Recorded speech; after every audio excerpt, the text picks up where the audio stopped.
ശ്രീകൃഷ്ണ. എല്ലാവർക്കും മാധവത്തിലേക്ക് സ്വാഗതം. അതികഠിനമായ ചൂടാണ് ഇപ്പോൾ അനുഭവപ്പെടുന്നത്. ഈ സമയത്ത് ചൂടുകൊണ്ട് ഉണ്ടാകുന്ന ധാരാളം രോഗങ്ങൾ നമുക്കെല്ലാവർക്കും ഉണ്ടാകാനുള്ള സാധ്യത വളരെ കൂടുതലാണ്.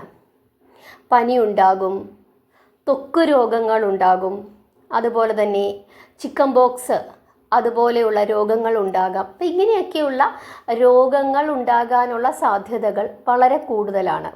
നമ്മൾ പറയും വസൂരിയുടെ ദേവതയാണ് ഭദ്രകാളി എന്ന് പറയും. എന്നാൽ ഉത്തരേന്ത്യയിലൊക്കെ പനി മാറുന്നതിനായിട്ട്, ത്വക്ക് രോഗങ്ങൾ മാറുന്നതിനായിട്ട്, ചിക്കൻ ബോക്സ് പോലെയുള്ള രോഗങ്ങൾ മാറുന്നതിനായിട്ട്, കുട്ടികൾക്കുണ്ടാകുന്ന രോഗങ്ങൾ മാറുന്നതിനായിട്ട്, അമ്മമാർക്കുണ്ടാകുന്ന രോഗങ്ങൾ മാറുന്നതിനായിട്ട്, അതായത് സ്ത്രീ സഹജമായ രോഗങ്ങൾ മാറുന്നതിനായിട്ട്, കുട്ടികൾ ഉണ്ടാകാത്ത സ്ത്രീകൾക്ക് കുഞ്ഞുങ്ങൾ ജനിക്കുന്നതിന് വേണ്ടിയിട്ട്, അതായത് ഗർഭധാരണത്തിന് സഹായിക്കുന്ന ദേവത എന്ന നിലയിൽ ഒക്കെ തന്നെ ഈ രോഗങ്ങൾ മാറുന്നതിനും കുട്ടികൾ ഉണ്ടാകുന്നതിന് സ്ത്രീകളെ സഹായിക്കുന്നതിനുമൊക്കെയായിട്ട് എല്ലാവരും ഒരു ദേവതയെ പ്രാർത്ഥിക്കും. ആ ദേവതയുടെ പേരാണ് ശീതള ദേവി. ആ പേരിൽ നിന്ന് തന്നെ നമുക്ക് മനസ്സിലാക്കാം തണുപ്പാണ് ആ ദേവി പ്രതിനിധാനം ചെയ്യുന്നത്. സ്കന്ദപുരാണത്തിലും ദേവീ മഹാത്മ്യത്തിലുമൊക്കെ തന്നെ ഈ ഭഗവതിയെ പറ്റി പറയുന്നുണ്ട്. രോഗങ്ങൾ ഉണ്ടാക്കുന്ന ഒരു അസുരൻ, അതായത് പനി ഉണ്ടാക്കുന്ന, കുട്ടികൾക്ക് രോഗമുണ്ടാക്കുന്ന, ത്വക്കു രോഗങ്ങൾ ഉണ്ടാക്കുന്ന ഒരു അസുരനാണ് ജ്വരാസുരൻ. പനി ഉണ്ടാക്കുന്ന അസുരൻ ജ്വരാസുരൻ. ഈ ജ്വരാസുരൻ്റെ പ്രവർത്തനം കൊണ്ട് രാജ്യത്ത് ധാരാളം കുട്ടികൾക്കും അമ്മമാർക്കുമൊക്കെ തന്നെ അസുഖങ്ങളുണ്ടായി, പനിയുണ്ടായി. ആ സമയത്ത് ബ്രഹ്മദേവൻ യാഗം ചെയ്യുകയും ആ യാഗാഗ്നിയിൽ നിന്ന് ഒരു ദേവി ഉണ്ടാവുകയും ചെയ്തു എന്ന് സ്കന്ദപുരാണം പറയുന്നു. ആ ദേവിയാണ് ശീതളദേവി. ആ ദേവി കഴുതപ്പുറത്താണ് സഞ്ചരിക്കുന്നത്. കഴുത എന്ന് പറയുന്നത് ജ്വരാസുരൻ തന്നെയാണ് എന്നാണ് വിശ്വാസം. കയ്യിലൊരു ചൂലും ഒരു കലമുണ്ട്. ഔഷധം നിറച്ച ഒരു ഔഷധം എന്ന ആ വെള്ളം, ഔഷധവെള്ളം നിറച്ച ഒരു കലവുമൊക്കെ പിടിച്ചുകൊണ്ടാണ് ദേവി ഇരിക്കുന്നത്. ഈ ദേവി രോഗാണുക്കളെയെല്ലാം ആ ചൂലുകൊണ്ട് ആട്ടി ഓടിച്ചു എന്നും ഈ ജലം തളിച്ച് എല്ലാ കുട്ടികളുടെയും അമ്മമാരുടെയും ഒക്കെ അസുഖങ്ങൾ മാറ്റിയെന്നും ജ്വരം പോലെയുള്ള അസുഖങ്ങൾ അതോടുകൂടി നശിച്ചു എന്നും സ്കന്ദപുരാണം പറയുന്നു. ദേവീ മഹാത്മ്യത്തിലും ഭഗവതിയെ പറ്റി വർണ്ണിക്കുന്നുണ്ട്. പാർവതീദേവിയുടെ അവതാരമാണ് ഈ ഭഗവതി എന്നും ദുർഗാദേവിയുടെയും കാർത്യായനി ദേവിയുടെയും അവതാരമാണ് എന്നും പറയുന്നു. ദുർഗയായാലും കാർത്യായനിയായാലും ശീതളദേവിയായാലും എല്ലാം ശ്രീ പാർവതീ ദേവി തന്നെ. ഈ ദേവിക്ക് ജനങ്ങൾ തണുത്ത ഭക്ഷണമാണ് വഴിപാടായി സമർപ്പിക്കുന്നത്. തണുത്ത ഭക്ഷണം, തണുത്ത മോര്, തണുത്ത കഞ്ഞി, ഇതൊക്കെ തന്നെ വഴിപാടായിട്ട് സമർപ്പിക്കും. ഉത്തരേന്ത്യയിൽ ധാരാളം സംസ്ഥാനങ്ങളിൽ ഈ ദേവിക്ക് ക്ഷേത്രമുണ്ട്. മധ്യപ്രദേശ്, അതുപോലെ ഹരിയാന, ഉത്തർപ്രദേശ്, രാജസ്ഥാൻ, കൊൽക്കട്ട, ഇങ്ങനെയുള്ള ഉത്തരേന്ത്യൻ സംസ്ഥാനങ്ങളിലൊക്കെ തന്നെ ഈ ഭഗവതിക്ക് ക്ഷേത്രമുണ്ട്. ധാരാളം മനുഷ്യർ ദേവിയെ പ്രാർത്ഥിച്ച് അവരുടെ രോഗങ്ങൾക്ക് ശമനമുണ്ടാക്കാറുണ്ട്. നമ്മുടെ ഹിന്ദുമത വിശ്വാസപ്രകാരം നമ്മൾ എല്ലാ കാര്യങ്ങൾക്കും ദേവതകളെയാണ് ആശ്രയിക്കുന്നത്. ദേവതകളെ പ്രാർത്ഥിക്കും. ഓരോ കാരണങ്ങൾക്കും ഒരു ദേവത കാണും. നമ്മളിവിടെ വസൂരി എന്ന രോഗം മാറ്റുന്നതിനായിട്ട് ഭദ്രകാളിയെയാണ് പ്രാർത്ഥിക്കുന്നത്. അതുപോലെ തന്നെ ഉത്തരേന്ത്യയിൽ ഈ ശീതള ദേവി എന്ന ശ്രീ പാർവതീ ദേവിയുടെ അവതാര രൂപത്തിലുള്ള ഭഗവതിയെയാണ് പ്രാർത്ഥിക്കുന്നത്.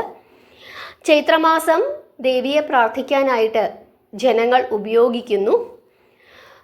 മാർച്ച് 10-ാം തീയതിയും 11-ാം തീയതിയും സപ്തമിയും അഷ്ടമിയുമാണ്.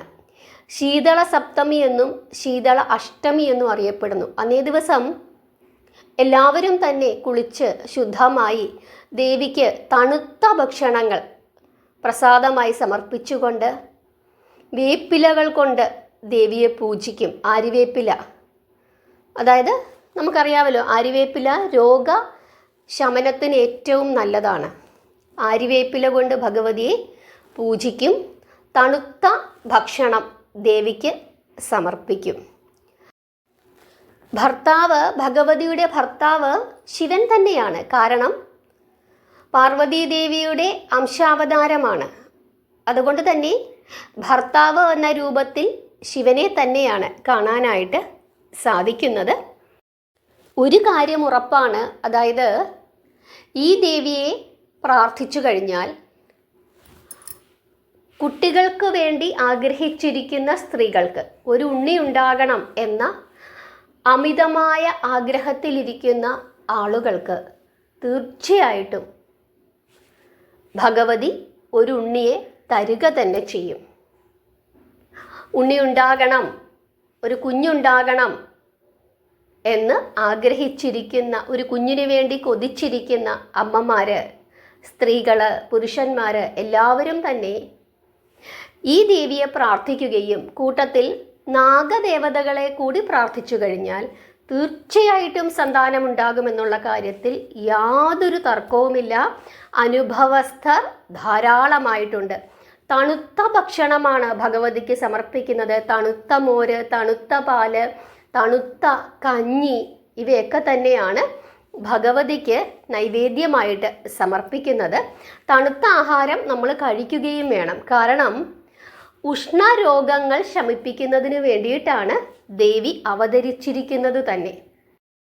ഉണങ്ങാത്ത മുറിവുള്ളവർ, ത്വക്ക് രോഗങ്ങൾ കൊണ്ട് കഷ്ടപ്പെടുന്നവർ, ദിവസവും പനി വരുന്നവർ, അതുപോലെ ശരീരത്തിൽ കുരുക്കൾ, പാടുകൾ, ചൊറിച്ചിൽ, ഇങ്ങനെയൊക്കെയുള്ള അസുഖമുള്ളവർ,